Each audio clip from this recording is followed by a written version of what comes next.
वेद बातमीचा, लढा सत्याचा, निर्भीड पत्रकारितेचा, राजकारणातील महत्त्वाच्या बातम्यांच्या अपडेटसाठी आजच आपल्या YouTube चॅनलला क्लिक करा आणि रोज अपडेट मिळवण्यासाठी चॅनलला सबस्क्राइब करा. नमस्कार, आपण पाहत आहात वेद बातमीचा.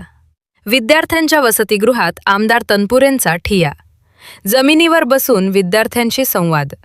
भाजपचे विधान परिषद आमदार प्राजक्त तनपुरे यांनी श्री गाडगे महाराज प्राथमिक व माध्यमिक आश्रमशाळेला अचानक भेट देत विद्यार्थ्यांच्या वसतिगृहाची पाहणी केली.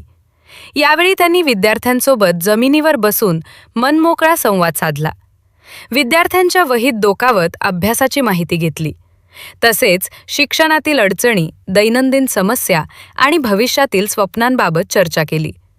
यानंतर तनपुरे यांनी वसतिगृहातील खोल्यांची पाहणी करत बेडची व्यवस्था, स्वच्छता, पिण्याचे पाणी, भोजन आणि अभ्यासासाठी उपलब्ध सुविधांची माहिती घेतली. विद्यार्थ्यांना केवळ शिक्षण नव्हे तर सुरक्षित व चांगले वातावरण मिळणेही महत्त्वाचे असल्याचे त्यांनी सांगितले.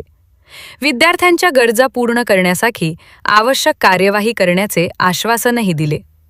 विद्यार्थ्यांसोबत जमिनीवर बसून संवाद साधतानाचे फोटो त्यांनी सोशल मीडियावर शेअर केले असून त्यांच्या या भेटीची परिसरात चर्चा होत आहे. दीपक मकासरे, वेद बातमीचा, राहुरी.